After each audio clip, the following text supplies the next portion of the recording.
It is 9 o'clock. I'm going to call us to order.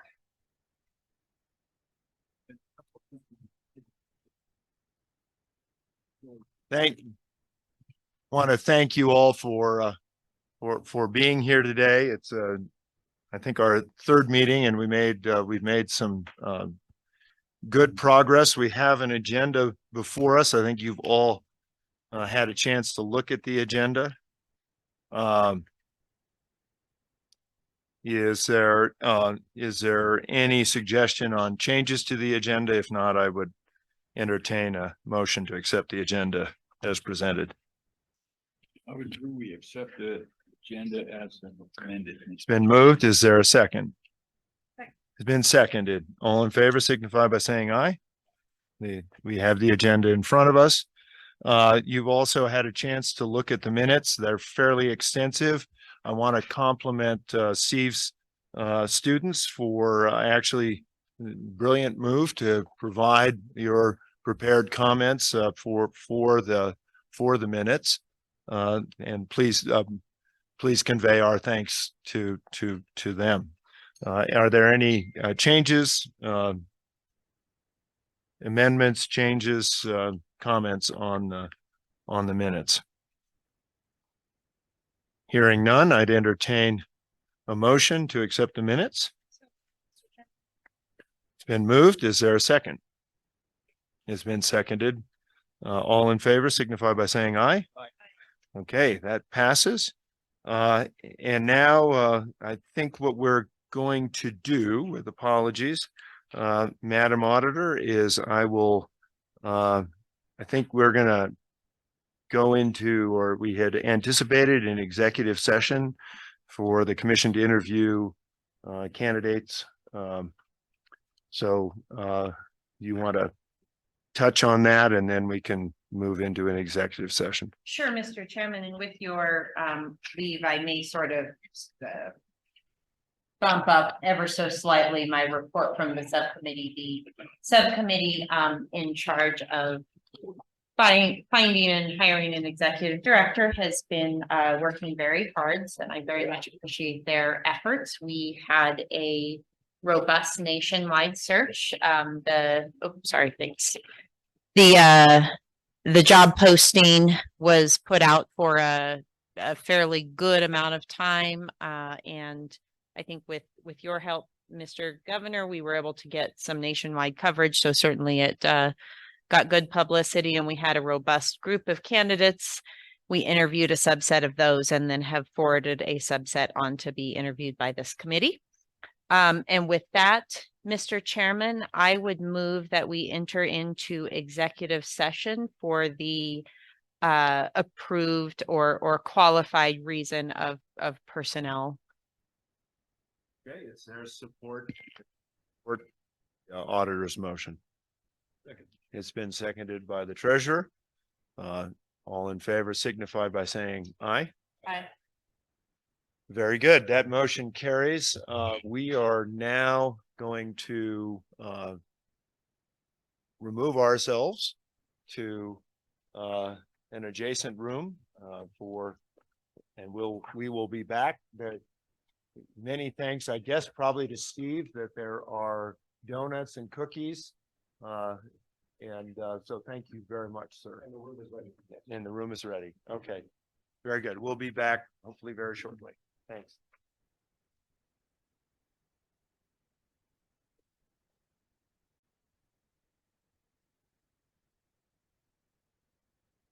All back fully impaneled. So let me call us back to order.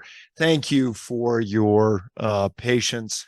The matter we were dealing with was the interviewing of an executive director candidate, and we wanted to take that task quite seriously. Auditor, I'm going to turn to you since that was in your purview. And yep. Mr. Chairman, thank you. And again, thank you for, I know the governor said we'd be gone for a few minutes, and we were gone for a few minutes. So thanks for your patience. We have concluded the interviews for a potential executive director, And just real quickly, before I move forward, I want to note that Commissioner Pope will be recusing himself from any votes on this matter due to a conflict. So we appreciate that. And with that, Mr. Chairman, I would move that we authorize myself, Auditor Racinas, to enter into negotiations with Mr. Anthony Apollo and enter into an employment agreement upon reasonably acceptable terms with him for the position of Executive Director for the Wyoming Stable Token Commission. Thank you, Madam Auditor. Is there a second? It's been seconded by the treasurer. Thank you. Is there any discussion? Any discussion? Any discussion? Hearing none, I will go to a vote. I will note for the record that Mr. Pope has recused himself, so he won't be voting on this. And let me do it by voice vote to start with. And if we have any challenges, then we'll go to a recorded vote. All in favor signify by saying aye. Aye. Are there nays? Any nays? Hearing none. Congratulations, Mr. Apollo.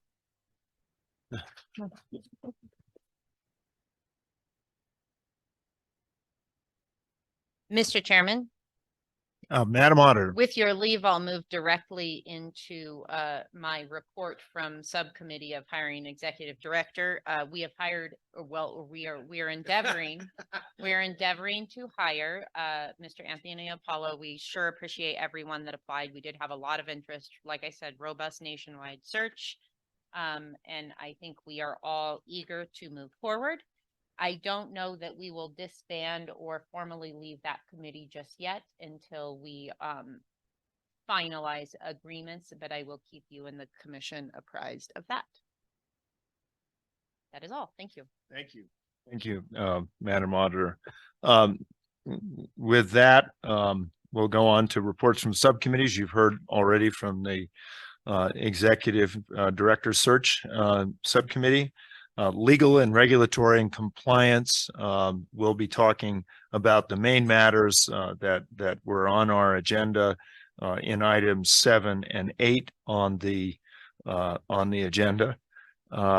And so with that, unless there are any questions, I'm happy to pass this on to you, Mr. Treasurer, for token structure and parameters.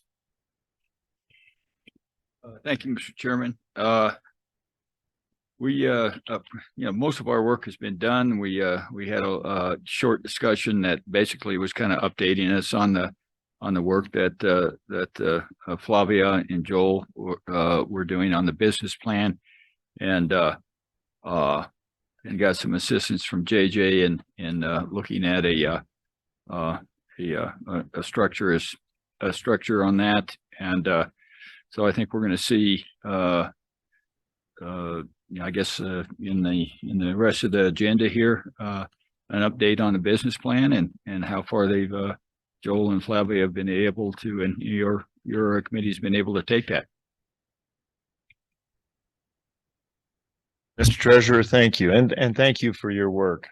Before we move into the next matter, which I think Commissioner Naves wants to bring to our attention, I just want to note that I am very excited about the fact that this train seems to be now on a track and moving fairly expeditiously. And there are a lot of pieces that are coming together at the same time. So we really appreciate your attentiveness to all of this. With that, Commissioner Naves, let me pass this on to you. And for the members of the audience, Devin Kenny is going to be here. You've been accustomed to seeing Brandy, who's the Deputy Attorney General. Devin actually is the attorney assigned to this committee. So the matter for discussion and consideration by this commission is the introduction of a policy for the subcommittees that support this commission in the work that it does. So The commission opted to create the subcommittees in support of achieving the goals described in the act, and has enlisted the assistance of subject matter expert citizens to participate in said subcommittees, as those subject matter experts provide important aid, thank you, to the commission and contribute their knowledge to the successful development of the Wyoming Stable Token. It's imperative the subject matter experts act at all times with the highest level of integrity, avoiding conflict of interest and self-dealing and any appearance of impropriety. Commissioners are bound to diverse state laws and the provision of their services to the state. And I propose that members of the subcommittees be subject to Wyoming's ethics and disclosure obligations at the time of assignment to a subcommittee, and that said obligations shall continue so long as the subject matter expert is a member of a subcommittee. As we already have a few members assigned, those members will be acknowledging in writing those obligations, but would apply retroactively to their time of engagement in a subcommittee. I would like to note that the Office of the Attorney General has been, assisted me in the review of the Wyoming Ethics and Disclosures obligations. And I would like to ask Devin Keeney, who is Assistant Attorney General, to provide any further comments on this proposed policy, as well as share any prior decisions made by the committee in the constitution of these subcommittees. Devin?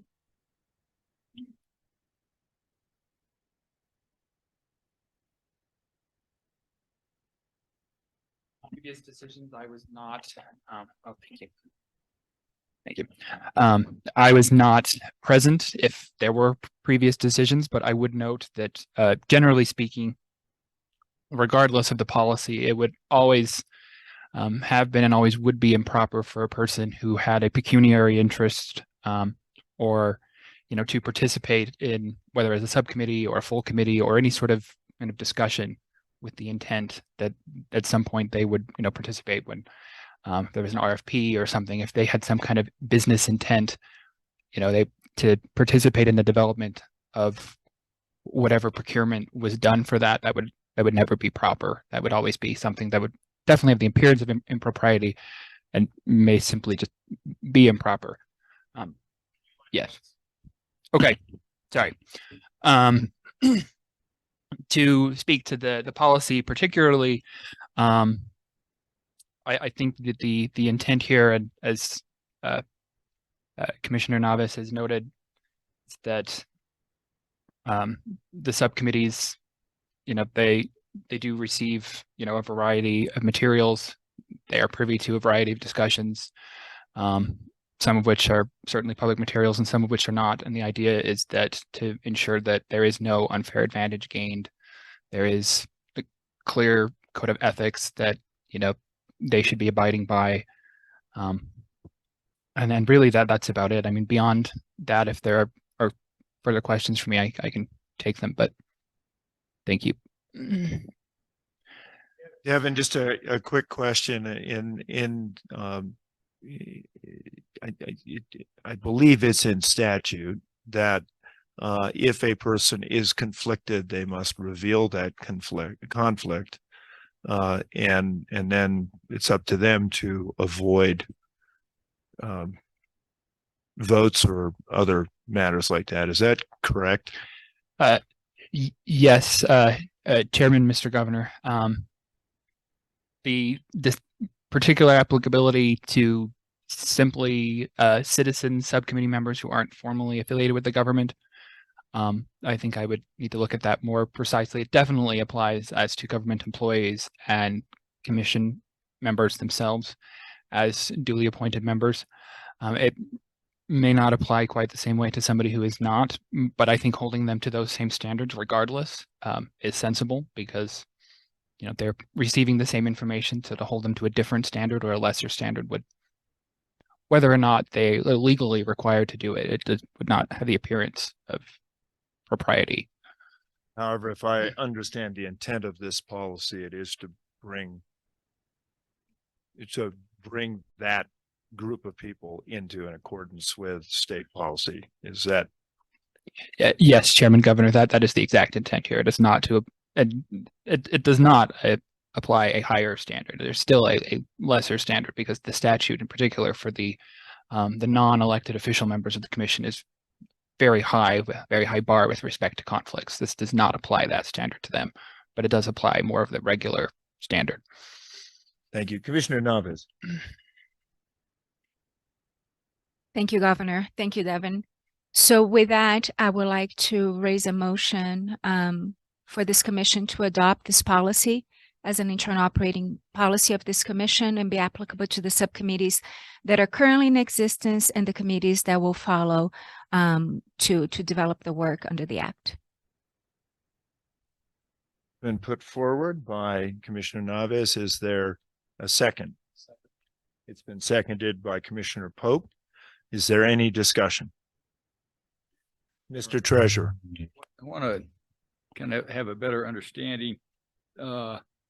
If a subcommittee member is acting in good faith to, I guess, provide the best information they can that would lead to a successful development of an implementation of the coin, would that be considered a conflict, even though at some subsequent time they may actually use the coin in a business that they either have now or may have? Mr. Kenny. Chairman, Commissioner Meyer. No, not inherently based on those circumstances. I think the where it would more arise is, if at some point, for example, just one example, I'm sure there are other RFPs that will be necessary, but at some point the actual code will need to be developed and those sort of things will need to be issued.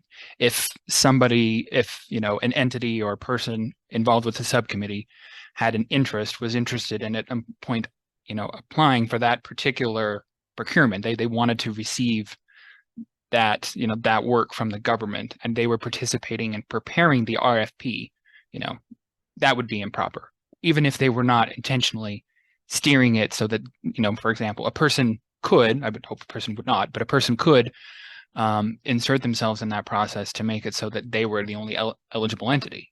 Essentially, you might draft, the requirements for the RFP in such a way that your business would end up being the only business eligible, even though you didn't say that. And so that's sort of the risk. Like I said, I would hope a person would not do that, but it at least creates the appearance of such a scenario. So it would be more like that a person who has that interest, when you get down to like, look, we need to develop an RFP for this, at that point would recuse and say that, I should not be a part of this discussion. I can be a part of whatever other discussions. I don't have an interest in those things. And it's not that they couldn't at some point acquire the stable tokens once they're issued. It's just that if there's some work we're hiring someone to do at some point, they should not be, they shouldn't be developing those things. They shouldn't be participating in those discussions. So Mr. Chairman, so the problem would occur that if they worked on an RFP as a vendor, potential vendor, but necessarily they wouldn't have a conflict of interest if they were just someone after the coin was developed that they actually used the coin. Commissioner Meyer, the exact parameters, apologies. The exact parameters of the coin may change the answer, but I would say most likely not. I just wanted to have that clarification. Thank you.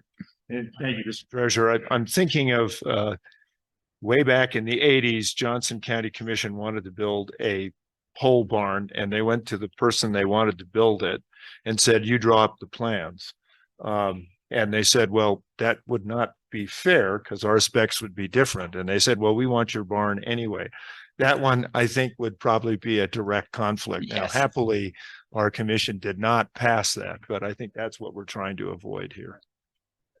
Yeah, Mr. Chairman, I remember the same thing in procurement of educational desks, that the desk was like 23 3/16 inches wide. And there was only one vendor that had a desk 23 3/16 inches wide.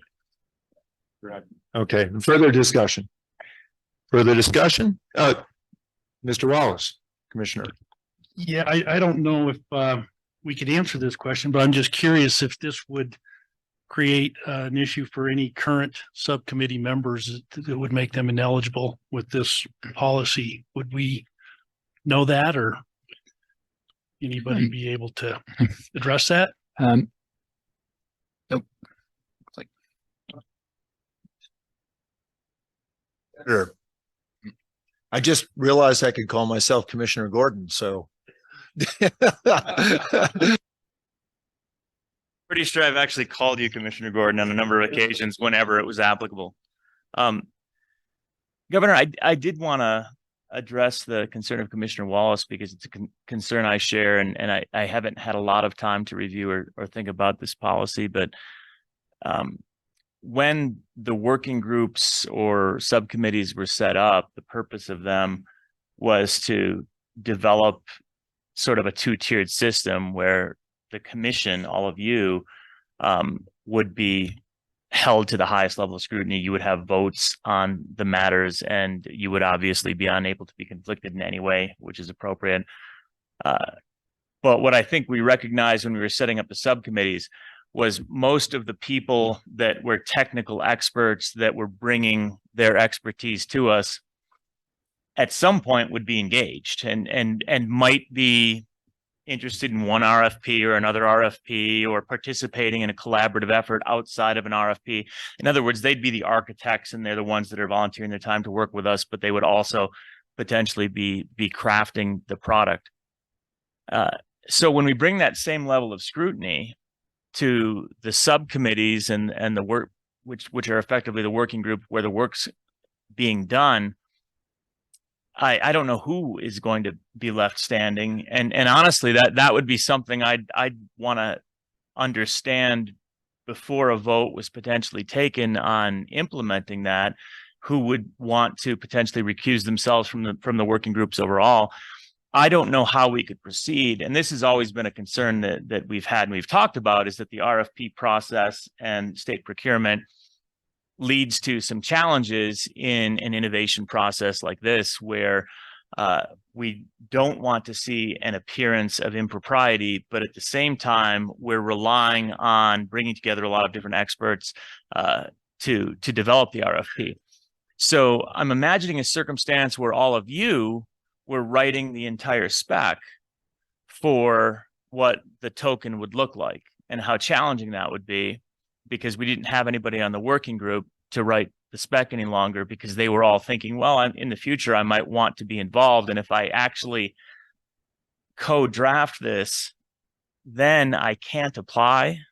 I can't even make up my mind later, right? I need to do it from that time forward. So I understand the intent, but I have real concerns about the implications of enacting this. And I guess I would encourage the commission to be very thoughtful, as well as perhaps take some public testimony and perhaps push pause. I don't know how soon we need to get this done. But if it were something that could wait until the next meeting to get feedback, I think that would be valuable, Mr. Governor. Thank you. Or Commissioner Naves. Governor, I would ask the Attorney General's office to actually provide some clarification on the conflict of interest, I apologize, whether it is something that is occurring today or something that could be a possibility in the future. Because if it's a possibility so remote that it would hinder that engagement today, I would share some of your concerns, Senator. However, if it's an immediate conflict of interest, that the person that is involved in the subcommittee is today interested in becoming a vendor, I believe the conflict may be more acute. But I would ask the Attorney General's office to provide some guidance here, some clarity on that aspect. I think may be important. Thank you, Commissioner Naves. I'll also answer Commissioner Wallace's question. Just briefly, to the extent that his question was, does this apply to those subcommittee members who are members of the commission? The answer is no. This was drafted.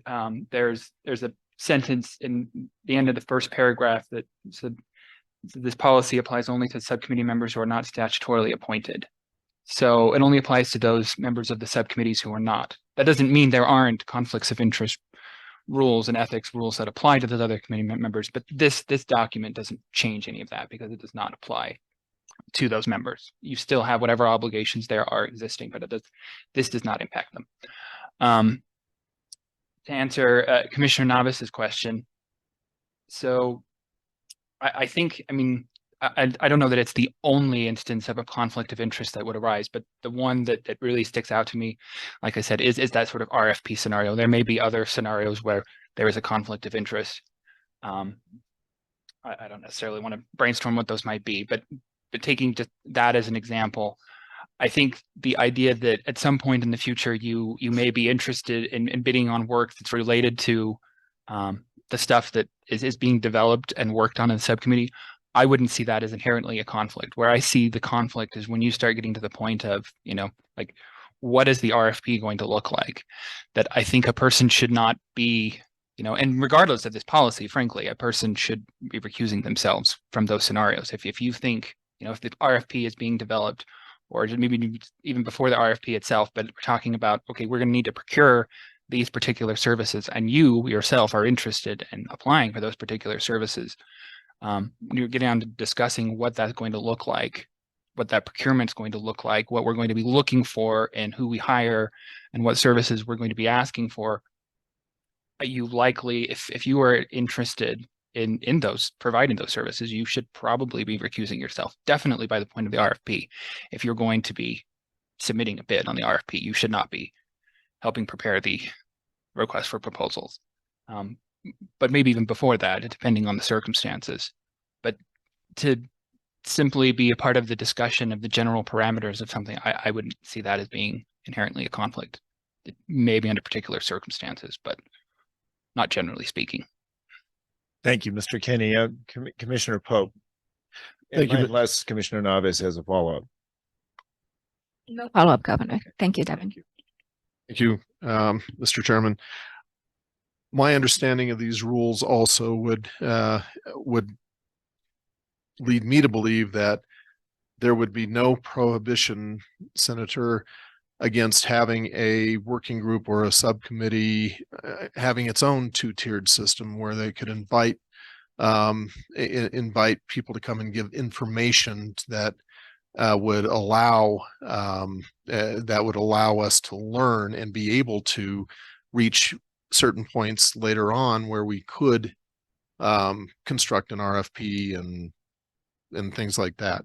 So it would be much like this commission inviting someone to come and testify before it.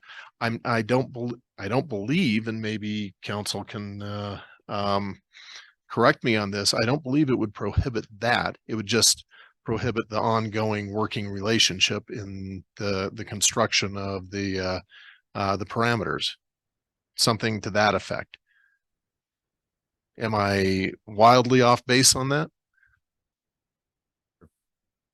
Governor, the concern I have there is that becomes regressive. So you're creating a subcommittee to get around what we were trying to get around before, which was the fact that we wanted to rely on expertise. So we created subcommittees, and then we say, oh, well, we'll just relegate that down a layer so that we don't have to have it. And then I think the Attorney General would come back the next meeting and say, all right, we need to have a code of conduct for the subcommittees, and then we would do this once a month. I think the circumstance which I understand about the RFP process and basically not wanting to write an authorization for work that you're going to do so that you're the successful bidder because it's your pole barn is very realistic. But at the same time, there's a little bit of uniqueness here from the standpoint that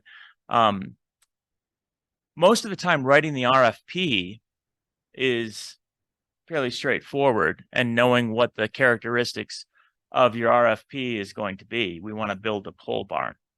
The unique circumstance here that I think presents a challenge for the commission and challenges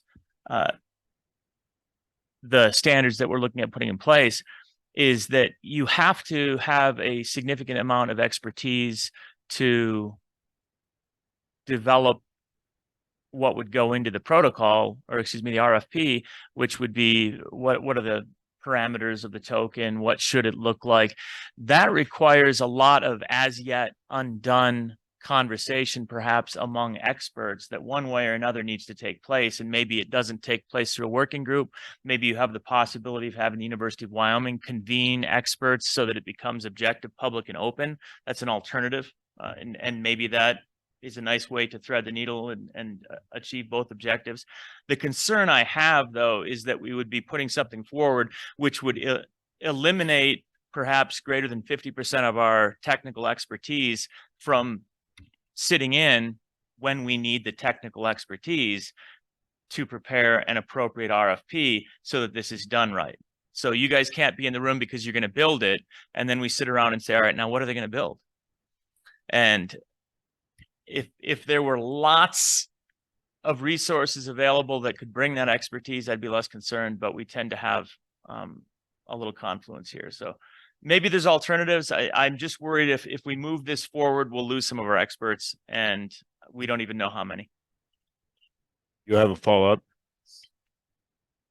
And I'd like to just say right now that as much time as I've spent in this field and as many hours as I've put in, Mr. Chairman,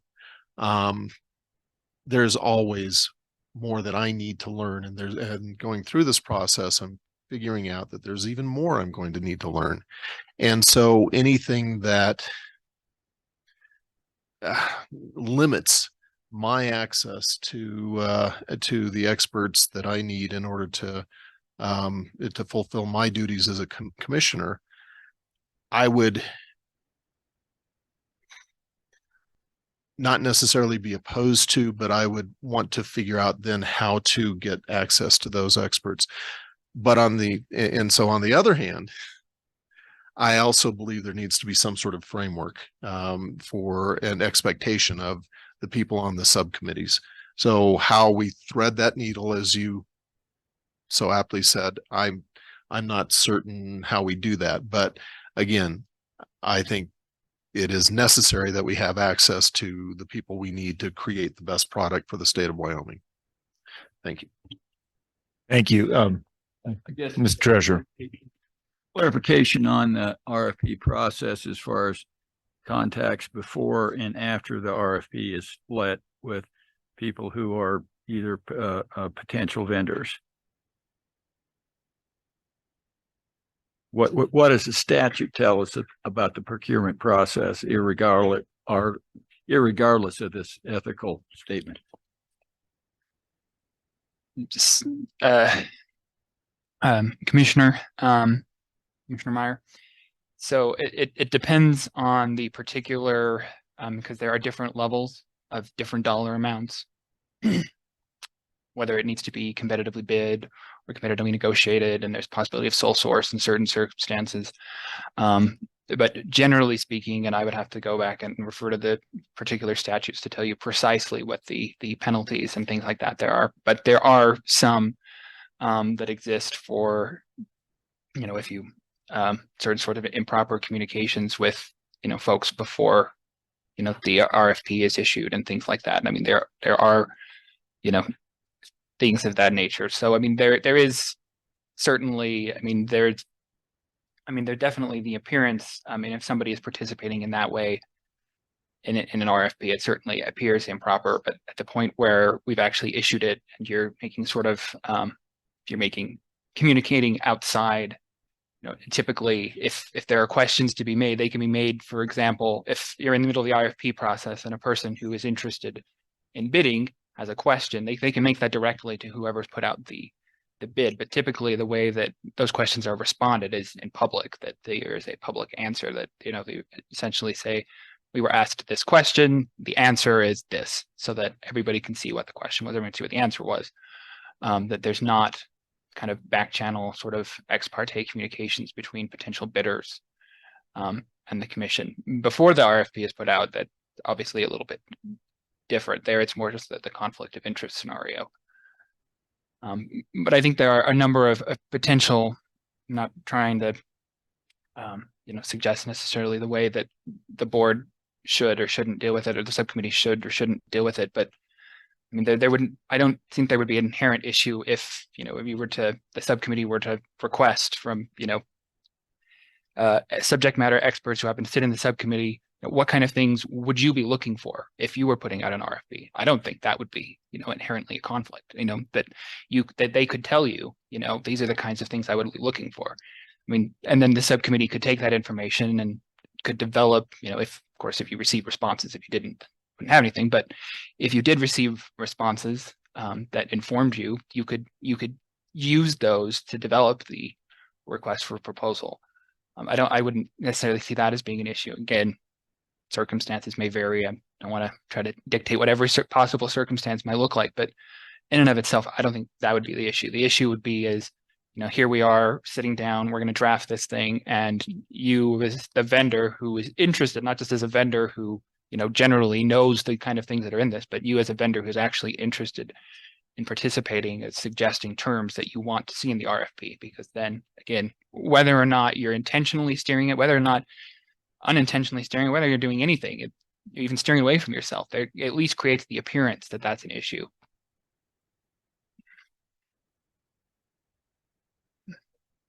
Senator. Yeah, I think it's important to find a good compromise. I think Commissioner Naves is absolutely right that we need to have something in place to respect the process and make sure that it has the appearance of propriety and the practice of propriety. But at the same time, we need that technical expertise, and we can't isolate them. I don't know if that means pausing it and trying to think through a solution that's a compromise. One thing that does come to mind is the idea that this is why we get a lot of standards developed, although that's a slow process. Standards adoption is going to be a generally public forum where you bring in a lot of expertise that are competitors with one another, right? I mean, they have vested industry stakes. They have interests, but they all come together at the standards vetting table, come up with a standard process, and then they go back and then there's a RFP for something that adheres to that standard, and they all bid for it. And again, maybe the university can broker something along those lines where we bring the experts to figure out what should go into a Wyoming stable tokens characteristics. And then once there's agreement on what that looks like, that's not part of the RFP. That is a standard of what needs to be achieved. And then the RFP can be put together by an RFP committee that says, all right, it needs to adhere to this. It gets vetted. The terms of the contract proposal are all separate from the technical experts, which I think meets the intent of propriety at that point, because it's the contract that needs to be the RFP concept that we need propriety for. The standard that's achieved, I think that can be a collaborative endeavor among experts. So that might be a way to thread the needle. That might not be the only one, the governor. Madam Auditor. Chairman, thank you. And again, coming from a little bit of a place of ignorance and about the technical community, I'm struggling a little bit because the first several meetings we have in talking about this process, we heard multiple testimony that people are beating down the door to help us for free, to provide us advice for free. You know, we can populate 10 subcommittees with these people who are willing to give us their advice for nothing. And so I'm struggling a little bit with now it's sort of we're not going to have anybody to go to if we hold folks to this standard. I mean, I don't think a month doesn't make a big difference if we want to tweak language and whatnot and find some sort of compromise. I do think we need something after the time we've had so far. I just think, and thank you, Devin, for your expertise. Those of us that work in the government box, we are sort of trained to be mindful of these conflicts of interest or appearance of conflict of interest. And Devin said a couple of times, well, they should do this. That's right. They should. They are under zero obligation. There is no should in the community at large. And they could not be faulted for behaving otherwise in a way that markets would expect them to behave. And after, so if we don't have anything after the fact, and I mean, I'll use you because I know you won't, but if Chris is on my subcommittee, writes the entire RFP and then submits his RFP and it's perfect, I don't even have anything to point to say you gamed the system here.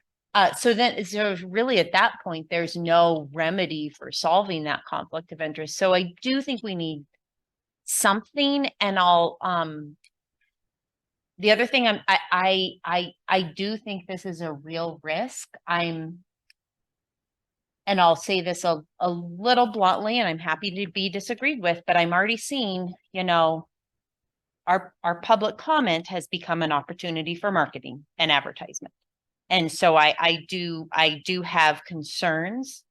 And again, that's the market. It's, that's fair. But that has been frustrating. And I think that could put our subcommittees, particularly the commissioners on those subcommittees, in a really tricky spot. Thank you, Madam Auditor. Yeah, and I'm not particularly interested in parsing language, but I do, Devin, have, and I'm not putting this forward as an amendment, this really only for discussion. And I know people probably don't have this in front of them, but item number 2 reads, subcommittee members must avoid conflict of interest with respect to their role as subcommittee members. Instead of must avoid, I have substituted subcommittee members must seek to avoid conflict of interest with respect to their role as subcommittee members. Then in subpart A, which I think is really some of the most troublesome language here, instead of, as it reads now, subcommittee members have a duty to avoid financial, business, and other relationships which might cause a conflict with the performance of their duties or could reasonably be expected to interfere with their duties or their ability to make unbiased and objective recommendations. I have changed that sentence to read, subcommittee members have a duty to avoid financial, business, and or other relationships which directly constitute a conflict with the unbiased performance of their duties or could reasonably be expected to interfere with their duties or their ability to make unbiased and objective recommendations.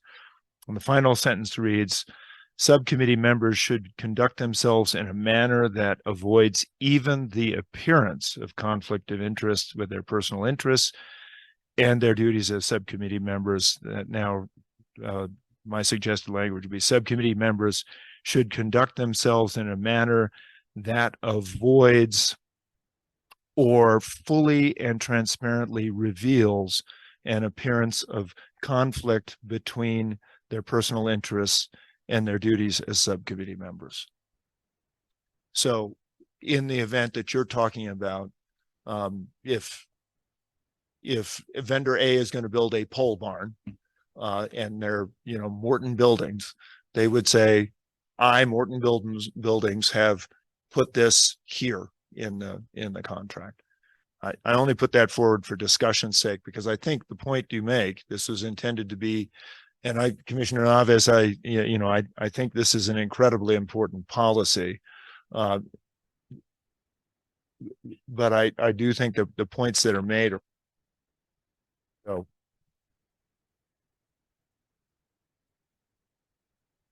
Thank you, Governor. I would like to hear from the Attorney General's office just on the recommendations from a legal perspective, and then I'll provide my opinion. Sure. Devin. Commissioner Navis, Chairman, Governor. I believe I copied them all down, but regardless, I was listening, even if I didn't quite catch every one of the suggested changes, and I wouldn't have any heartburn with them. I think, like I said, the point of this is, and we've worked with Commissioner Navis to this end, is just that to establish some sort of standard, because there are, everybody else who's involved with these subcommittees, everyone who's a state employee or a subcommittee member because they are a commission member, is subject to some sort of conflict of interest, statute or rule, whether it's the one directly in the statute establishing the commission or just the general one that applies to state employees. They are everybody else is subject to those, but those members are not. And as Auditor Commissioner Racine has pointed out, if at the moment it is arguably the case, and it went through the scenario that she put forth, if a person was to submit that bid and it was the low bid. I mean, if it was disqualified for some other reason, it would be different. But if they submitted the low bid, you would, by statute, have to select that person because there is nothing else that would disqualify them, even though it would certainly have the appearance of impropriety. There is no other reason to disqualify them without something like this. So, yep. Thank you. Thank you, Devin. So, Governor, I take all the comments that were made by the Senator and by the commissioners. I agree, David, with you 100% that we still need to have the help of these subject matter citizens. This is why we invite them to the subcommittees, and it's important to have them help think through everything that we're going to put together. However, I would like the separation between, the financial interest from the business thinking, guidance, teaching, right? And this is what this policy is meant to address.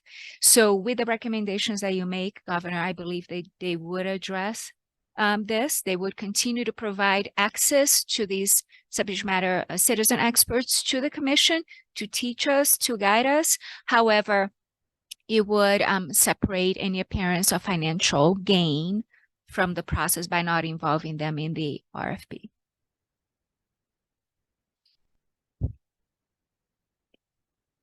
Well, thank you, Commissioner. Mr. Treasurer.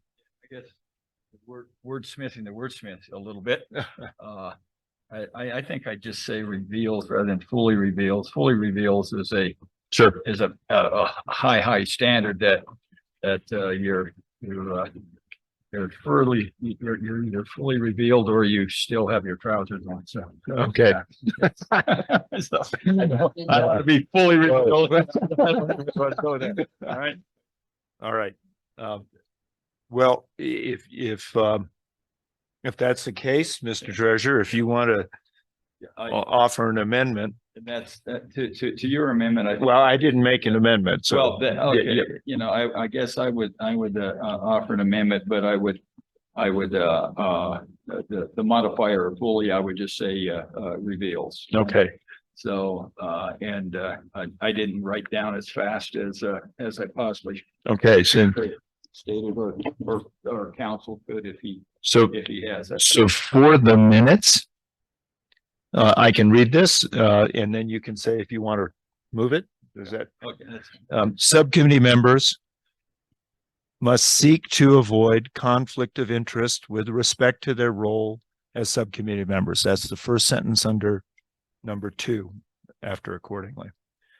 And then first sentence of A, subcommittee members have a duty to avoid financial, business, or other relationships which directly constitute a conflict with the unbiased performance of their duties or could reasonably be expected to interfere with their duties or their ability to make unbiased and objective recommendations. That's the end of the first sentence. Tell me if you want me to repeat. If not, I'll go on. Subcommittee members should conduct themselves in a manner that avoids or transparently reveals an appearance of conflict between their personal interests and their duties as subcommittee members. Could you read that last sentence one more time? Well, okay. Subcommittee members should conduct themselves in a manner that avoids or reveals an appearance of conflict between their personal interests and their duties as subcommittee members. I actually like the modifier transparently reveals. Transparency. So, All right, that's fine. Mr. Chairman, I think I'm still confused. We're saying they should avoid. and if they can't, they should. Okay, gotcha. I follow. Or Thank you. is that, Mr. Chairman, how about avoids the appearance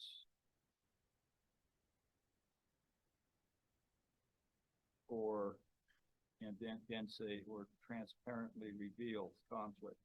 sure, okay. So we're getting too many things. It's, Yeah, it, we're modifying appearance rather than modifying conflict. I think both of them should modify conflict. Yep. it's your motion, sir. As legislators, we obviously have different standards in the executive branch in terms of conflict. Treasurer Myers familiar with those, but one of the things that a standard practice for the legislature is you declare a conflict if you believe you have a conflict. You can still provide information, but you're just making it clear that on that specific issue, you don't vote. And that's actually because of the citizen legislature aspect. Not all legislatures have that, but we do, because we might well be the most knowledgeable person in the room on the topic. People have questions, we answer the questions, but we've made it clear that we have a particular interest. That might be an appropriate approach here, where if it does turn out you're going to have an interest, you're not going to vote in the subcommittee. You're not going to have an influence on the final say. But if somebody has a question for you, You declare it. you say, yeah, I've got a conflict, but I'll answer your question. And that might be something to consider. And Mr. Chairman, I think the only sort of, well, or a substantial contrast is there's no voting in subcommittee. So it's not, if there's nothing to take yourself out from in that scenario, right? The work is done, there's no vote. Senator, the proposed policy does envision that. So on 2C, if the commission, my colleagues can take a look at it, it says, when the subcommittee discusses issues about which a subcommittee member has a conflict of interest, that member shall disclose the existence of the conflict to the subcommittee and the commission, and absent herself or himself from any discussion on the matter.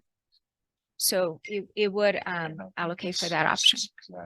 Mr. Chairman, on Commissioner Navez's point, that is different from how the legislature does it, because you would engage in the discussion potentially by being the expert in the room and providing information. You just wouldn't have a say. But Auditor Racines is certainly correct in that there's no official vote for one of these subcommittees, although you can take votes, but it's true, it doesn't have any official substance. You're bringing something back to the committee that's voted upon. The concern I have is I can just see a situation where perhaps one of our members thinks, I might want to apply for the RFP, so I just have to get off the committee. I don't even know what the RFP is at this point. And remember, I don't think any of us can say what's going to go into this RFP at this point. And if we can't, I don't know who can. Right, right.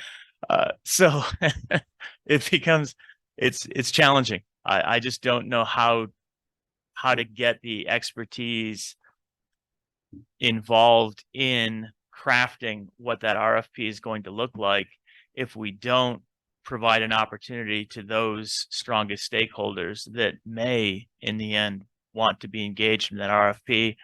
And I'm worried, even though Auditor Racines pointed out accurately, there's a lot of people that are interested, but they're interested because they're going to bring their tool set to this, and they're probably going to work on it at some point, and they may stand to gain as a result of that. And Senator, I recognize that. Yeah. I think I think one of the concerns here is also the ability to try to steer. So we don't want this or that. We want only this.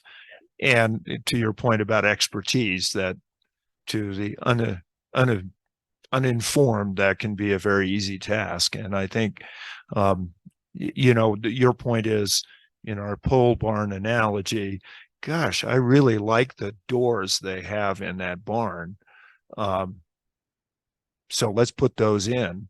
That doesn't constitute you know, designing the RFP to make sure that only one company can bid on it. So, yeah. Okay. Yeah, Mr. Chairman, I guess in reading down to see where we say absent herself or himself from any discussion on the matter, you know, I think that goes a little farther than what we originally envisioned in that. I think you do need to, and we were looking at some way to shoehorn in the concept of disclosure, and you can go ahead and conduct business, but it's in the sunshine. You brought sunshine to it. It's an open process then. So I don't know, that's I think it's going to be hard, Mr. Chairman, in the time that we have to get to the point where we have a workable solution. And I'd like to find out where the statute is on procurement, so we know what statutorily can be discussed by committee members in RFPs and different things prior to and after the ex parte thing. I understand that afterwards, but you have to have a process for communication about, well, what are you really saying in this RFP? But I know you can't go out and actually try to get a company to apply for an RFP, you know, after the RFP is out there. You can advertise it, but if they don't see it and don't come to it, you can't go out and recruit people to do that. I know that's something that you can't do. But I think we need to have a clear understanding of the procurement process, and then look at where we're at. I applaud Flavia for bringing this forward, because I think it needs to be. I think we need to have this memorialized so people understand our rules of engagement, so to speak. I also think that we need to have a better understanding for everybody of what is in the Wyoming ethics disclosure. I think it's different in different circumstances. So I think we need to have a better understanding of that before we proceed with the final aspect of this. So with that discussion, Mr. Chairman, and using a legislator's trick is to discuss everything and then rule to table to the next meeting.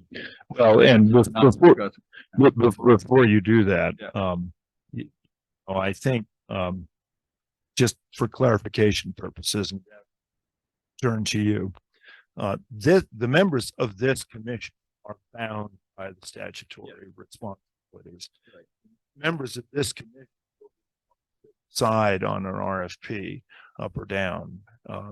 And so I do think that the treasurer's point about fully revealing that is valuable. I think what we're trying to do, Mr. Treasurer, here is to put some sideboards, which could be adjusted at a future meeting, but at least to put some sideboards earlier in the process to make it kind of clear about what our expectations are for participation in the subcommittee. Does that make sense to you, sir? I think that makes sense, and I would, if this moves forward, it moves forward. If it doesn't, I would hope that all of our experts that are on the subcommittees, if they think that they have a conflict, disclose it, and everybody's operating on the grounds that you may have a specific interest in it, but we know your interest exists, and in part you're motivated by that, but I'm also in part, I think that the people on the subcommittees, experts, all of them, are trying to work in a way that moves this project ahead because they want to see it successful. And so I think that overrides a lot of personal interests.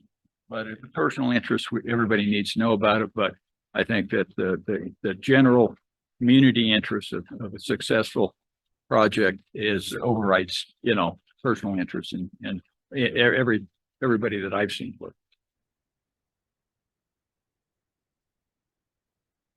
Okay, Mr. Chairman. Just Commissioner Pope. Thank you, sir. All right, so from my standpoint in looking at the document, I see 2A, 2B, and 2C. 2A says you can't have a conflict of interest, basically, more or less. B says you can't engage in self-dealing, and then C says, well, if you do have a conflict, you have to disclose it. I think those are conflicting passages. And so I would not be able to vote to move this forward until some of that language at the very least is cleared up. And we can look at the procurement process. We can look at the look at some of the access to experts that we need, because there will be some that look at this and the fact that they have to sign this and say, you know, we really can't do this. We really can't provide you the information you need because you're having us sign this, what I think is restrictive document. And again, I just think the document itself needs clarification on A, B, and C, so that it doesn't conflict with itself.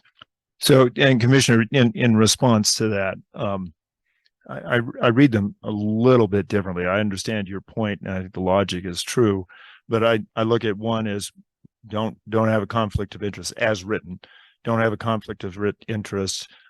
2, don't do self-dealing, and 3, here's how you're going to avoid self-dealing because you're just going to not be part of that. So I guess what I think my suggested modifications do is say, look, try to avoid a conflict of interest, but we are interested in your information.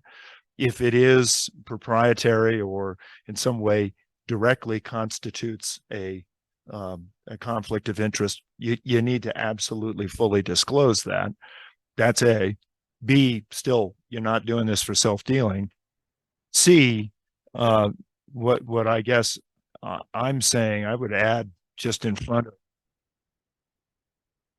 a direct, already identified that in A, but in C, if it is a direct conflict of interest, I am a vendor, I have participated in the building of the protocol or the RFP process. I am not going to, and I agree with you, saying that I think there's probably value in something that at an end as we go forward, but I think having some on participation could be helpful.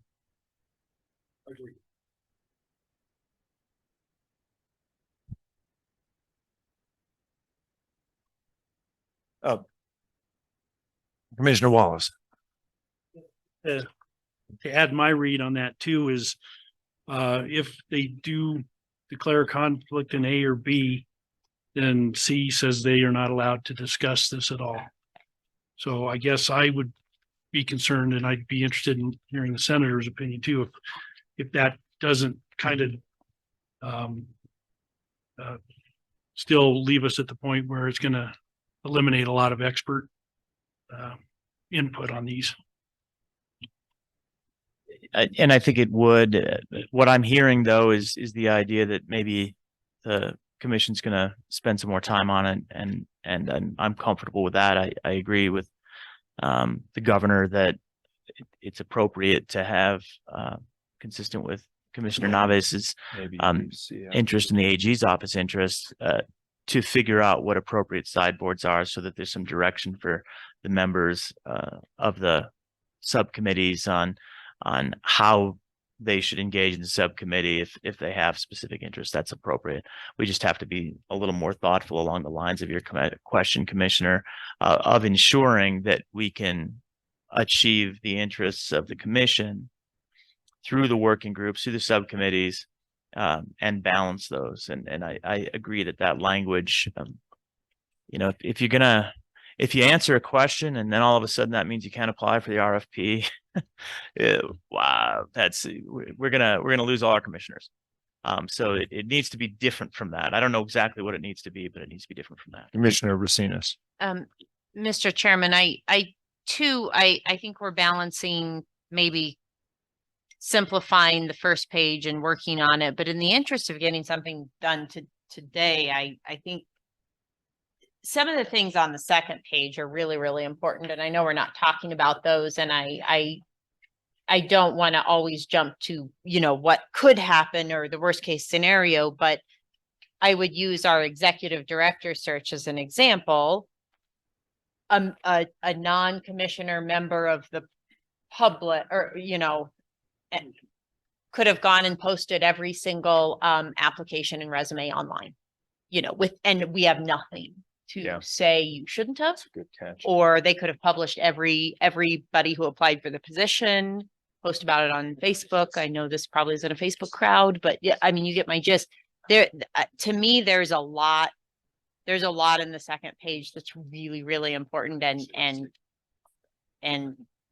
you know, it should be addressed. Of course, we all know nobody should do stuff like that, but they could. Then you got the second page. Yeah. Thank you, Madam Auditor.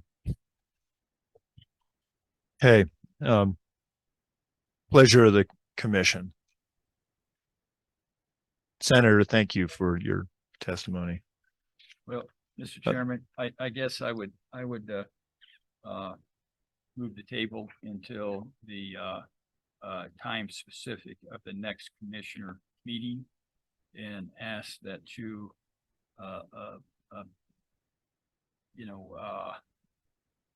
I'm not sure how you want to work on in the interim as far as trying to get some amendments on here that seem to fit the bill, but I think we're going to need some more information on what's in the statute on procurement, because we may be, restating something that's already in the statute. So I guess I would move to table until the next. So without discussion, is there a second to table the motion? It's been seconded by Commissioner Wallace. All in favor signify by saying aye. Aye. Nays. So I'm gonna do this by voice vote. Commissioner Wallace is an aye, I believe. Commissioner Racines is a no. An aye for the treasurer. Aye. No. And 2 noes. The rest are ayes. Motion carries. This matter is tabled. No further discussion on it. Although I think we will be working on language. I want to thank Commissioner Naves for raising this issue, which I think is very important. And with that, catching back up with my agenda. Yes. I do have a hard stop that I need to join remotely. If Ms. Anderson will be so willing to switch agenda items. Sure. Yes, I think a number of us probably have a fairly hard stop here. We have a discussion of hiring a legal consultant. I'm thinking, Betsy, that we can probably record that in a memo.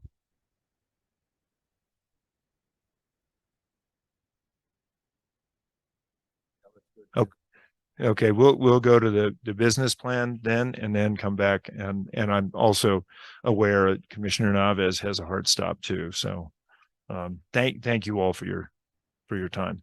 With that, Commissioner Revelle. Thank you, Mr. Chairman. This is simply an update of the business plan that was reviewed and accepted at the last meeting. And I'll spend a couple of minutes highlighting where we've made changes and additions. And I would also ask for Commissioner Naves to join me in that. Also wanted to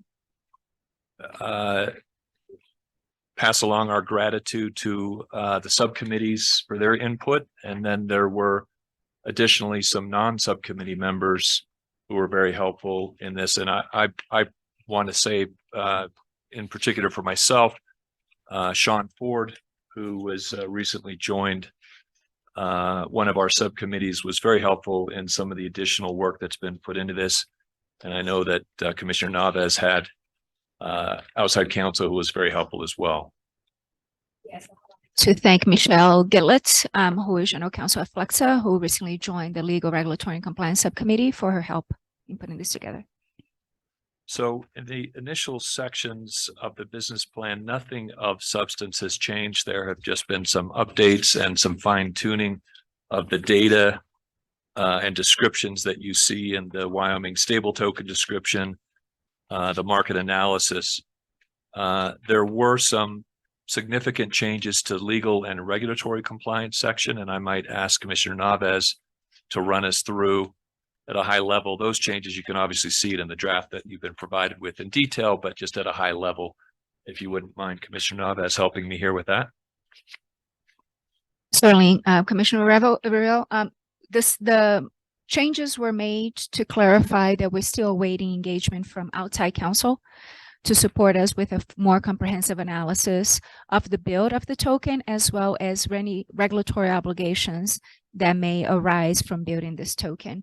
We originally had envisioned this very, very broadly, especially after the last presentation, what we heard from the students of the University of Wyoming and presented to us the use cases and the decision to proceed with some limited use cases to start with.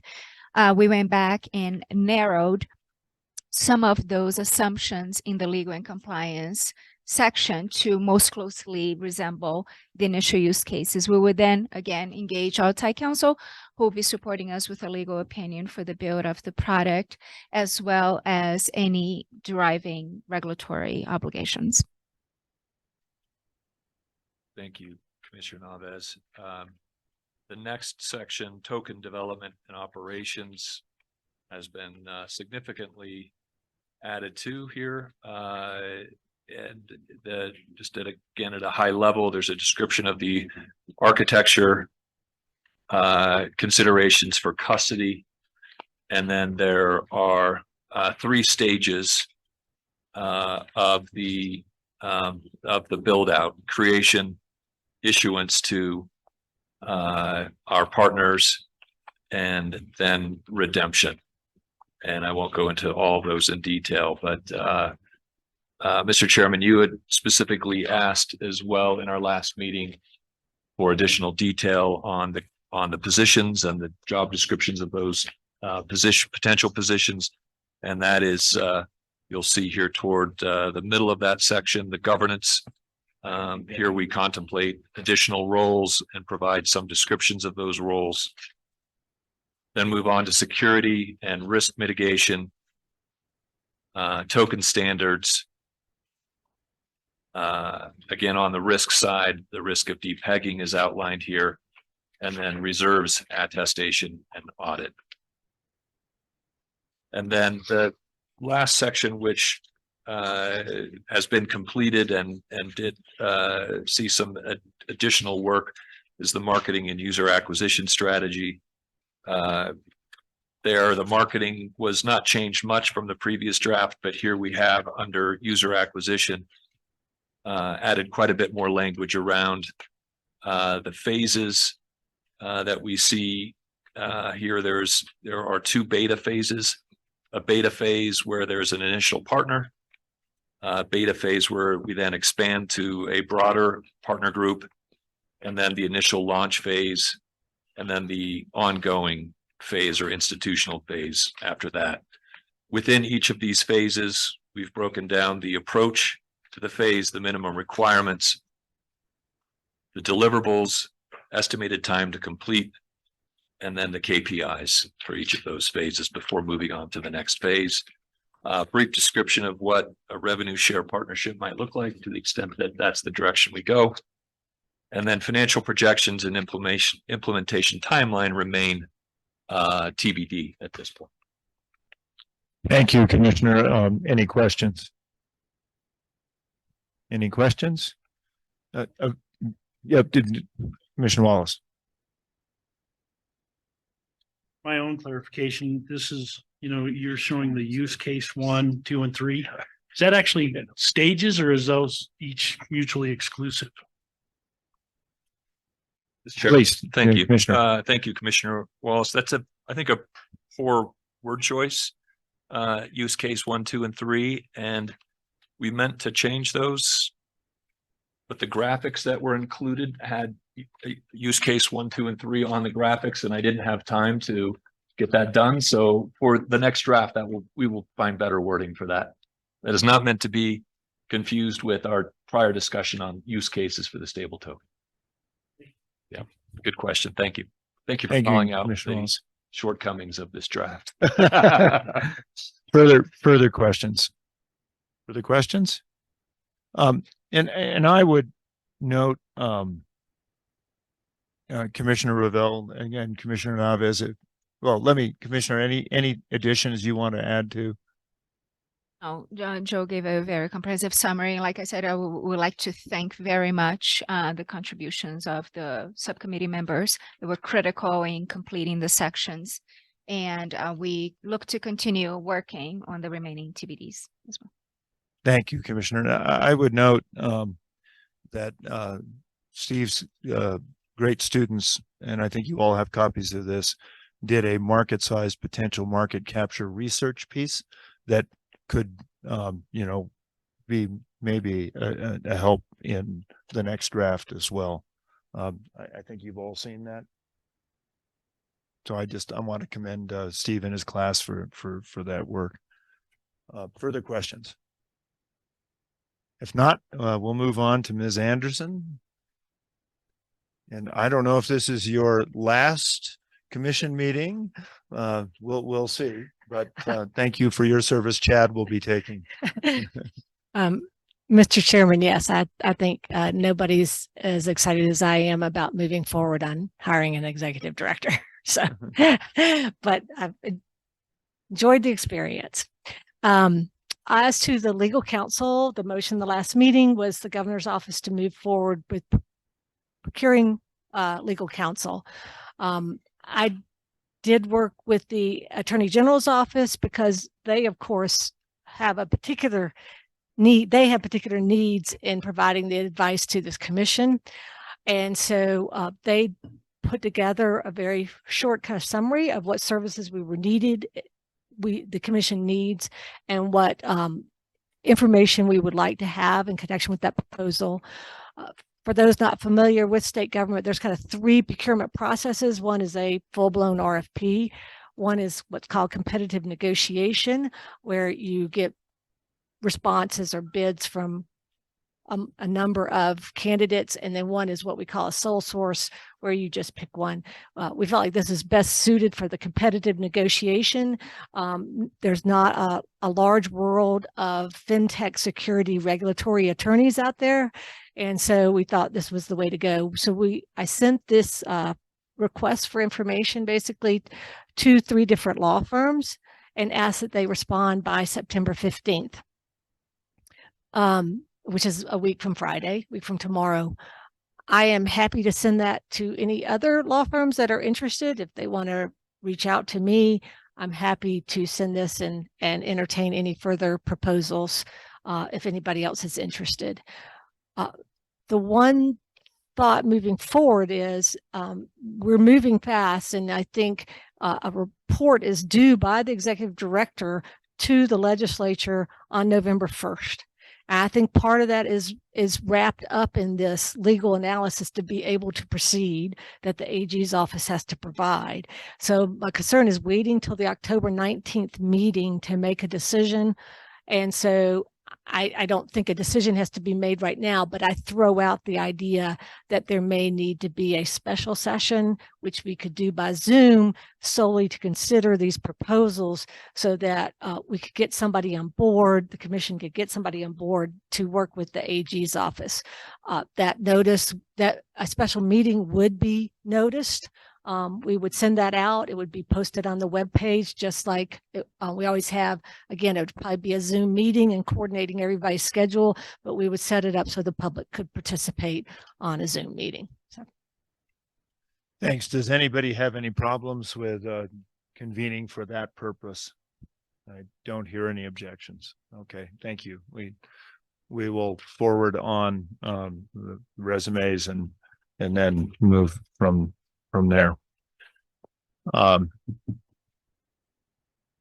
Betsy, I think that brings us to public comment. Is that correct? Sure. Yes, please.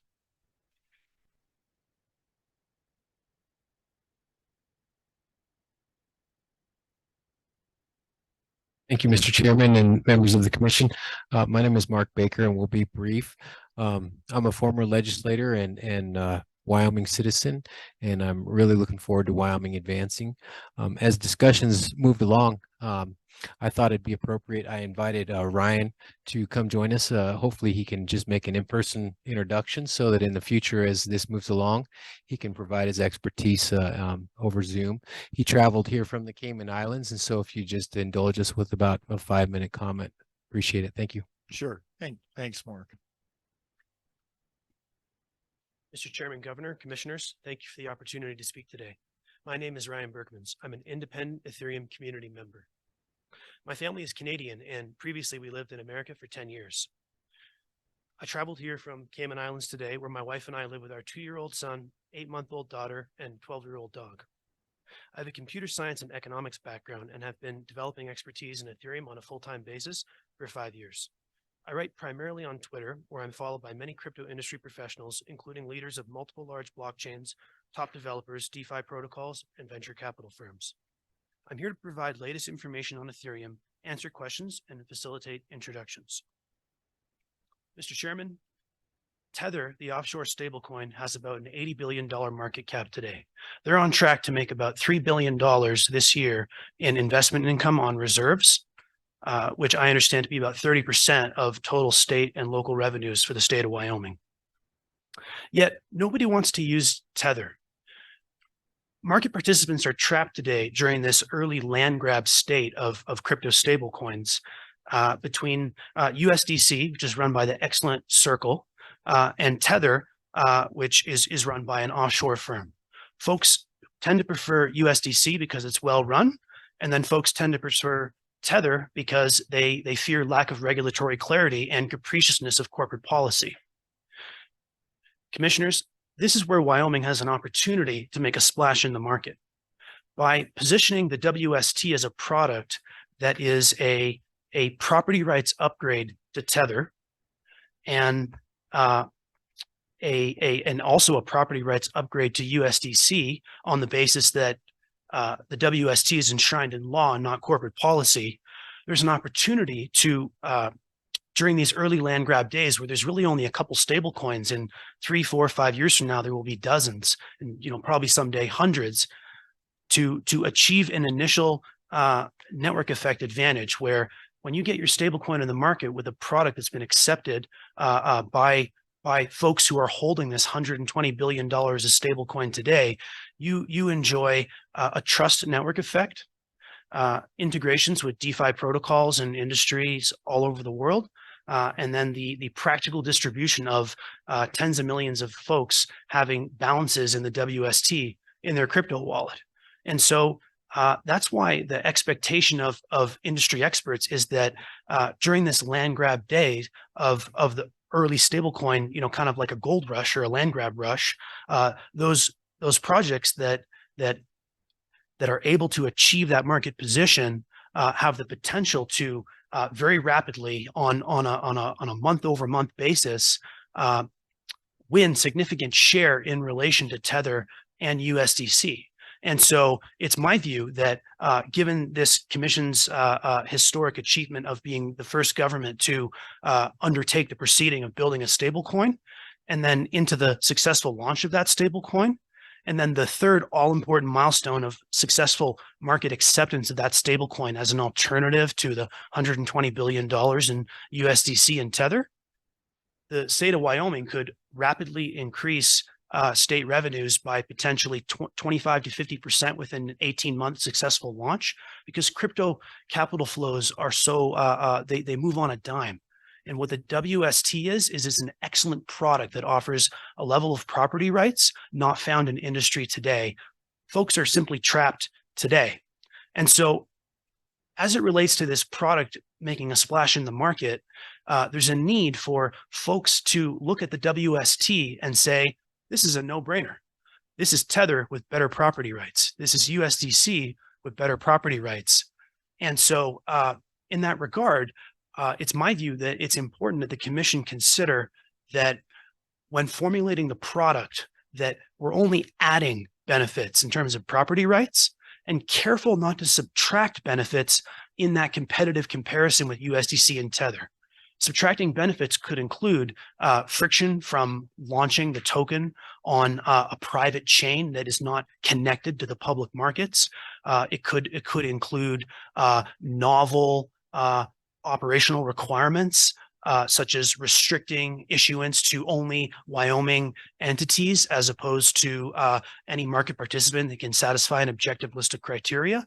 And so by minimizing this friction and really creating that easy comparison shopping between USDC and Tether, commissioners, the state has an opportunity to turn this historic proceeding into a historic revenue opportunity. And because of the network effect entrenched nature of large stable coins that's been well documented in industry, this early mover advantage could persist for decades. And then as crypto as itself grows, the state of Wyoming is in a position where with all executed well and with market acceptance, it is within the realm of possibility that WST investment income revenue on the reserves could exceed all other state and local receivables in a durable fashion that would, while volatile based on the, for example, Treasury prevailing interest rates, would provide the state with really a historic victory in new generation revenue creation. And so with that in mind, and with a nod to the excellent business plans reasons that Ethereum may be a good initial blockchain before expanding to other chains, I wanted to go over some of the latest facts in Ethereum that really drive the opportunity for this historic revenue milestone. Today, 74 billion in stablecoins are issued on Ethereum, or 60% of the industry total of 124 billion. Year to date, Ethereum has facilitated 3 to 6 trillion in annual stablecoin remittances in terms of the run rate, which is itself volatile.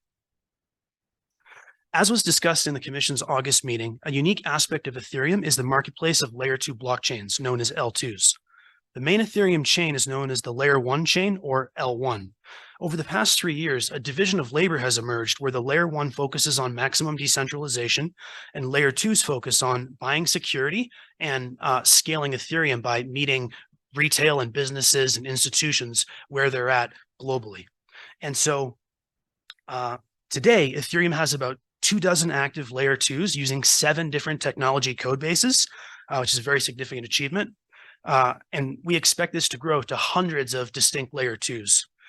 And so with the WST initially launching on Ethereum as a comparison shopper product to USDC and Tether, any user or developer on the chain can then distribute of their own volition and cost and initiative the WST to all of the Layer 2s on Ethereum. So it's sort of a launch on Ethereum, get all this extra growth for free and without Wyoming's direct involvement.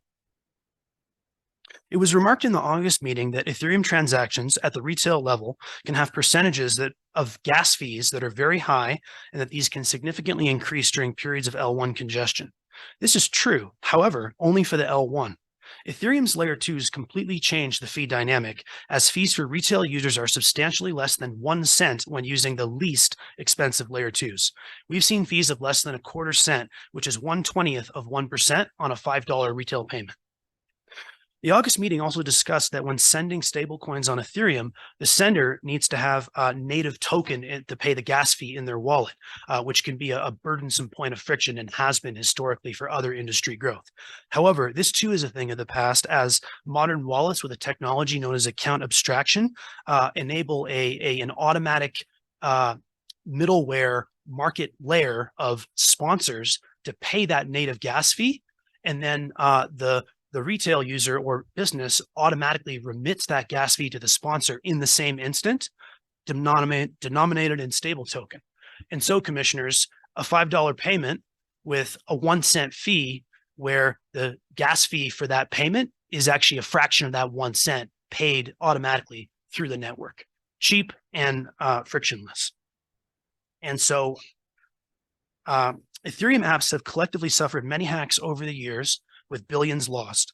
However, this is effectively because there's much more to steal on Ethereum. Any similar chain would suffer the same, and some have.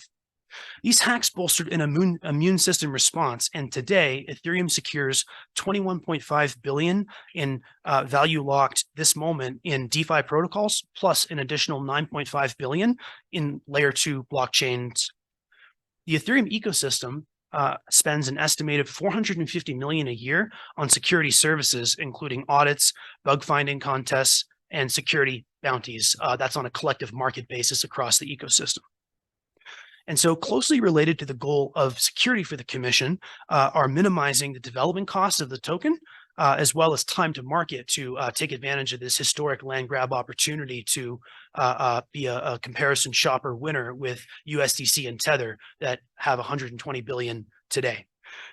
To help make the WST secure, inexpensive, and quick to launch, Ethereum offers Wyoming a vast hardened collection of open source applications and smart contracts with the engineering and operational expertise that produced them in the first place over this period of years.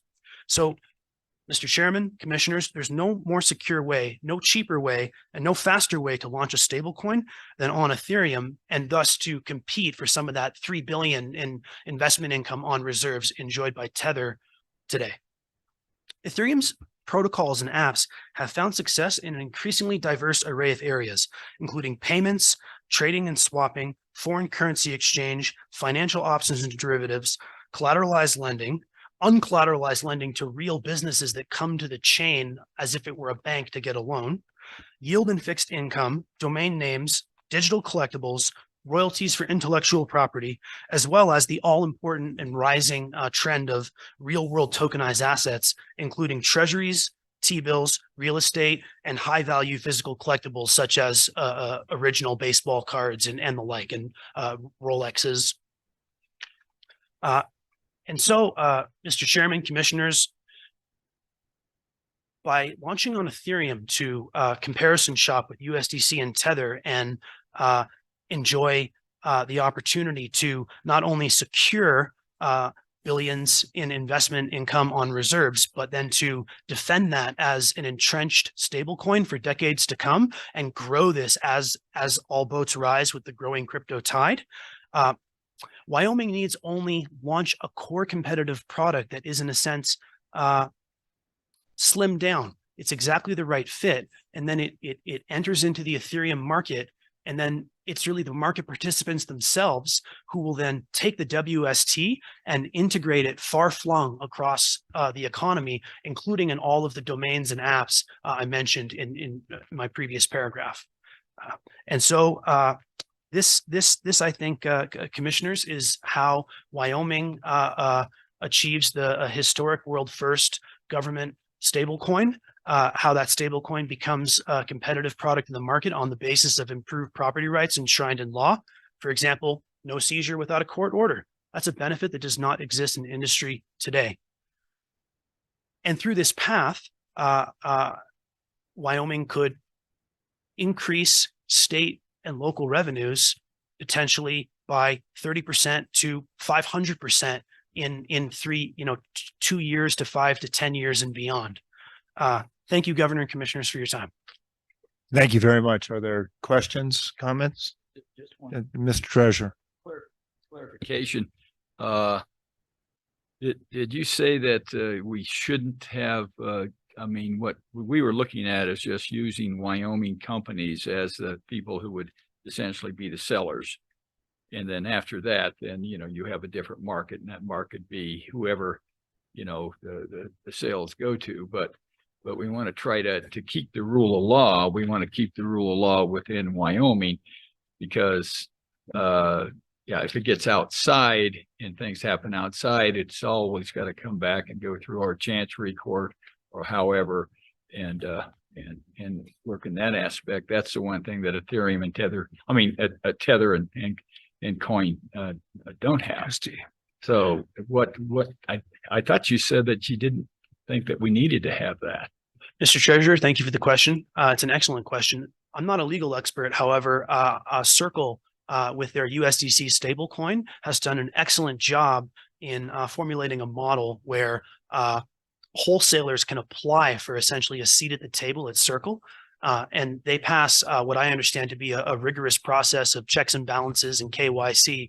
And then upon receiving that seat at the table, they're able to effectively, in simplified essence, wire US dollars to Circle, who then issues them as a primary issuer USDC tokens to that entity's typically Ethereum wallet. And then why would the wholesaler do this? What's the business for them? Well, at that point, they have any number of potential business opportunities. One could be working with centralized exchanges such as Coinbase to serve the needs of retail users. Another could be simply to conduct market operations on the chain itself, where they can say, we're going to hold 50% WST, 50% USDC, and we're going to make a market between them. And as someone who enjoys at the seat of the table at WST, we're able to provide that market in a direct fashion to the public. And then, as has been very successful with USDC in Circle, permissionless retail is able to come in and access that token through the intermediary. So in this case, my view is that to launch a successful product on a comparison shopper basis that can rapidly accumulate market share, the commission may consider modeling as closely as possible the success of USDC and Tether today. And so what that would mean is that the mints and redemptions are done primarily on Ethereum, where there's an authoritative account run by the WST, who then mints the stablecoin into the wallet of someone who's been given a seat at the table. In other words, Mr. Treasurer, keeping the WST run so-called off-chain or in a private chain in the borders of the state of Wyoming to interact only with entities in Wyoming would, in my view, introduce a level of friction that would make the WST uncompetitive in the market and not capture that investment income opportunity on reserves, Mr. Treasurer. I think would probably disagree with you that the barrier to being a Wyoming corporation is probably $500. It's the LLC is probably the most private LLC in the world. Oh, wonderful, Mr. Treasurer. Not my area of expertise. I think is the friction that you would have if somebody's going to balk at $500 and maybe 500 for a lawyer, then they don't deserve a seat at the table. Yes, sir.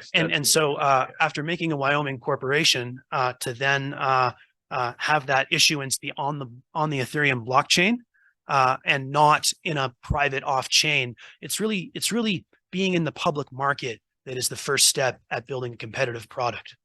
Well, and I thank you for the testimony. I appreciate it. It's very informative. I don't think we've decided whether we're going to be on a private chain or Ethereum, and it's really very much appreciated, the benefit. So thank you. Thank you. Further questions? Question or coming up to testify? Yeah, please come up.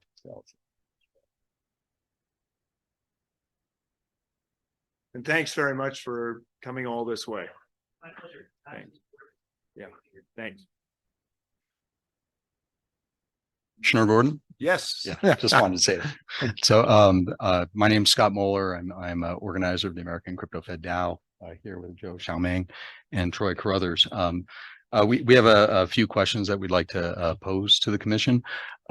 Troy, do you want to start for us? Yeah. Sure. Thank you again for your time today.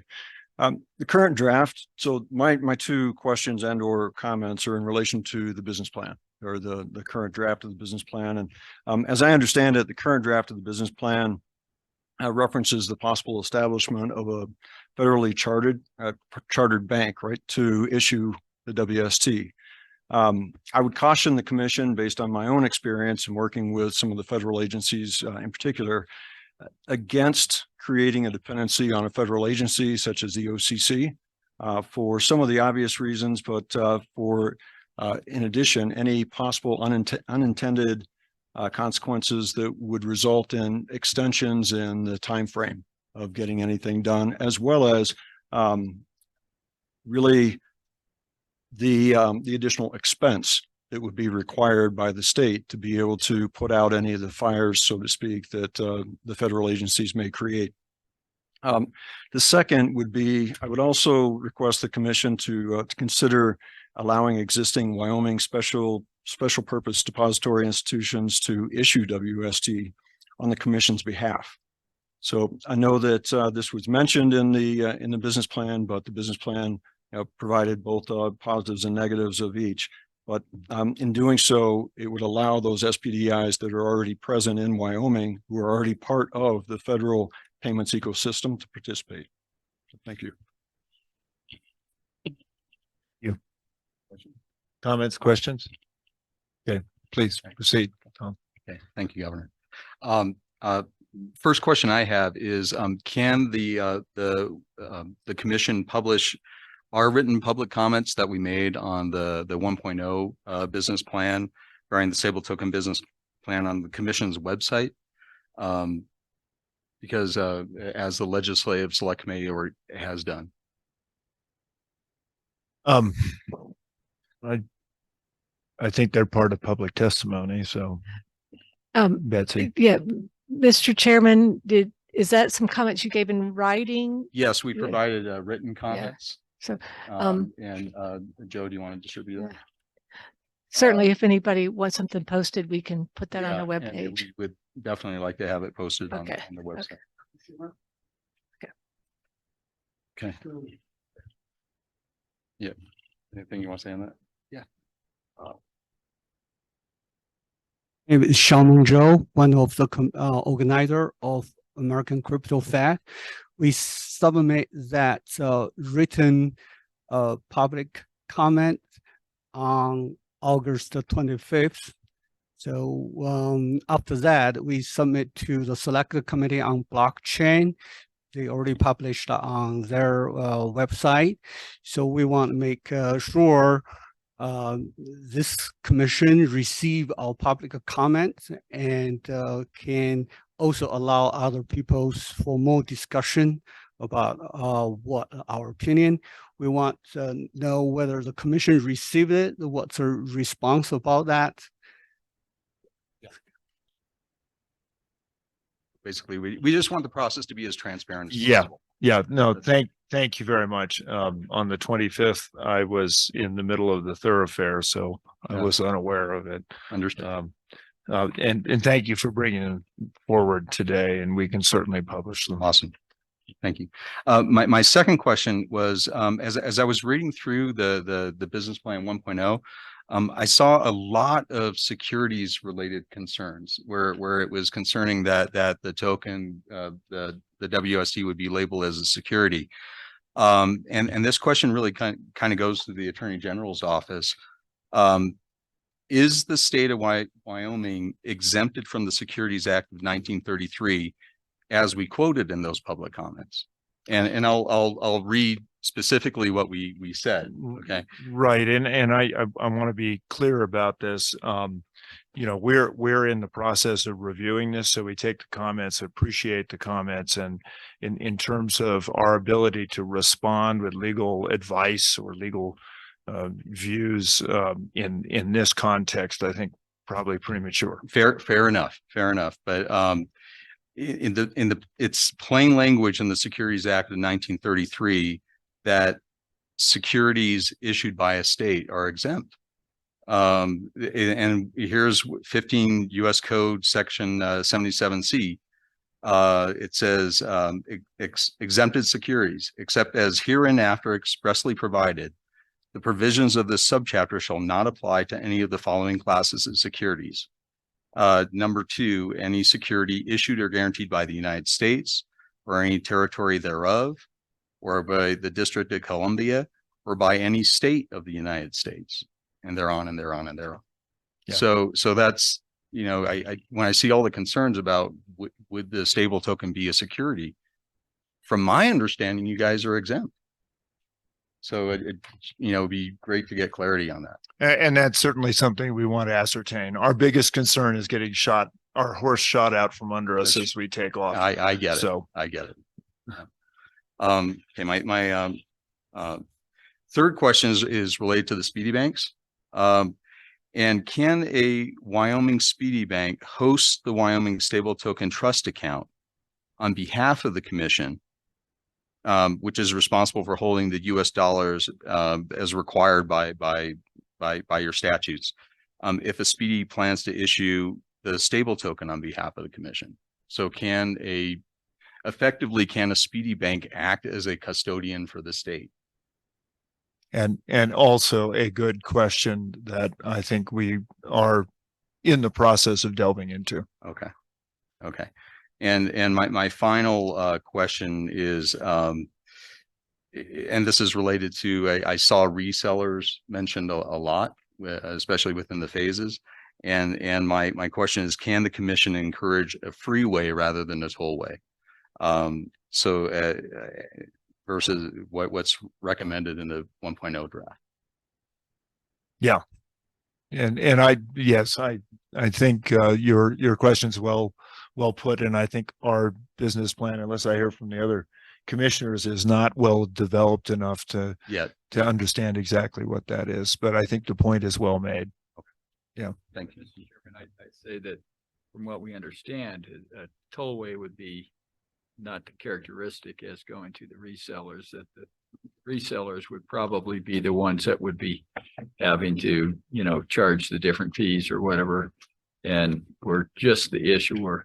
But we've had, I think, a little bit of discussion about not having just a single issuer and necessarily having licensed resellers, because if you had multiple issuers, it's really no longer the state's token. It's essentially and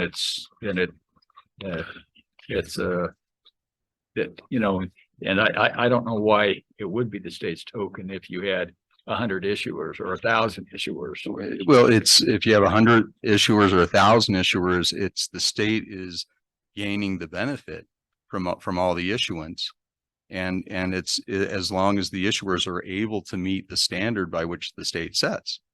And that therein lies the problem, is that we have total control over our KYC of the sellers, and the licensing of them. But if we had 1,000 issuers, then we had the KYC that people are supposed to be KYCing. And in the end, as a state, it's our reputation and our responsibility. Yes. And that's something that and I just feel comfortable. To that point, I thank you for raising it, because I think these are considerations as we see, we've now had draft 2 with obvious omissions. So I think it makes sense to raise these questions at this time. And I really appreciate you doing that. Mr. Ming. Today, probably there are about 10,000 bank and credit unions. They all have KYC AML. So they all issue US dollar credit. So there's no problem if you have thousands of issuers, as long as this commission control the standard parameters, okay, and turn it on.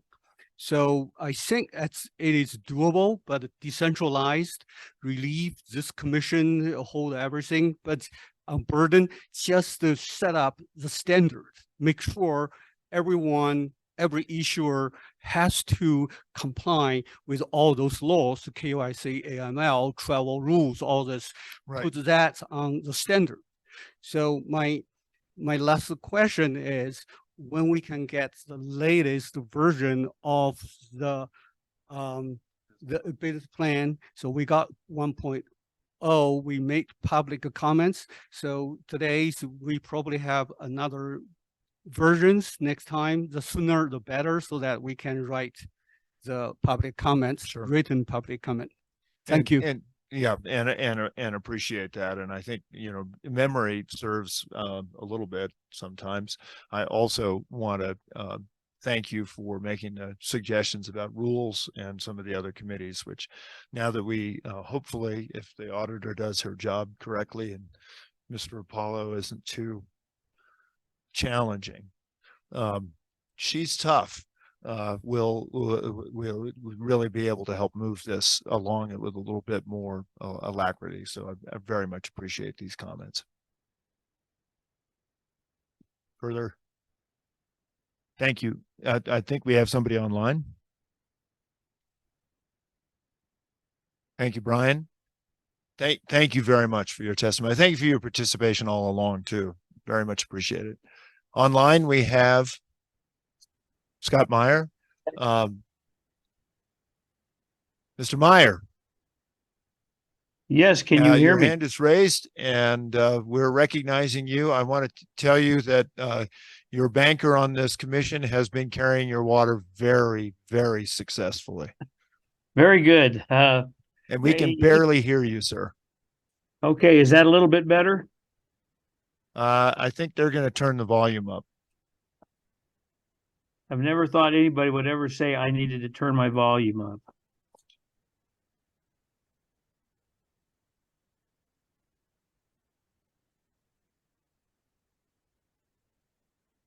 How about now? Barely hear you. Hold on, they're doing some work.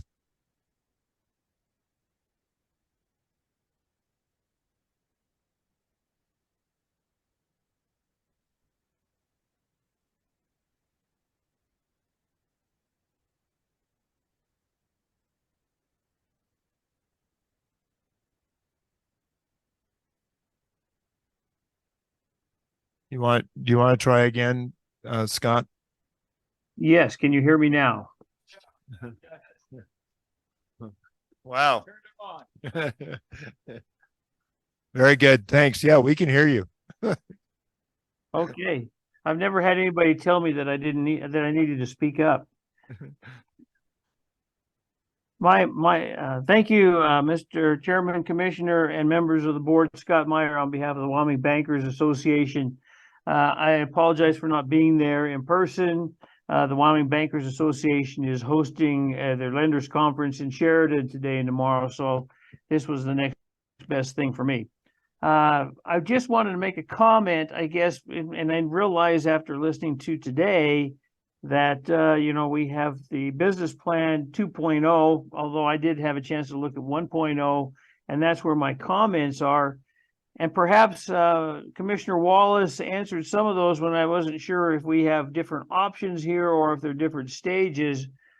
But my biggest concern, and if the commission will remember during one of our very first meetings, was that I don't want to, or I guess I'm really opposed to the commission issuing stable tokens in the way that they compete with your Wyoming community banks.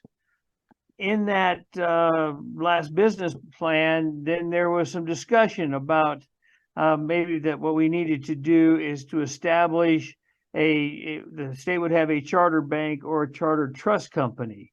So with that in mind, that would be something that I would balk at a little bit. I don't want to see something like a regulatory wrapper where you guys establish and generate some kind of a charter bank or a charter trust company where you can deal with either the feds or not. But I think that there's going to be a lot of unintended consequences, and I do think that the stable token then would be kind of getting into my lane with my bankers.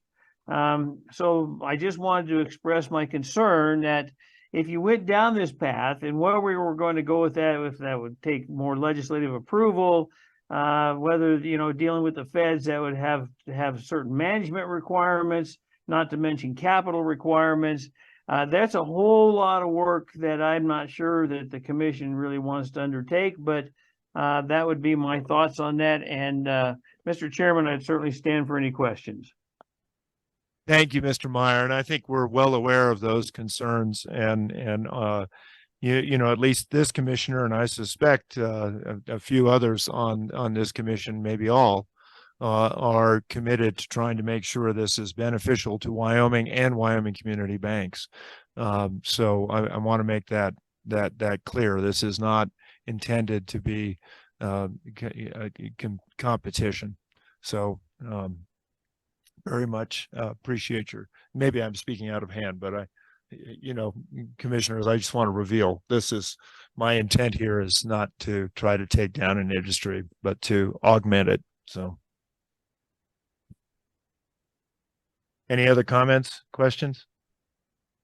Mr. Meyer, we're always appreciative of your comments, as we are others that have attended to this as we go along, which is why we're being deliberate in how we're proceeding. So thank you very much. Thank you, Mr. Commissioner. Further comments? Brian, anybody else? We have one in the back. Please come on up.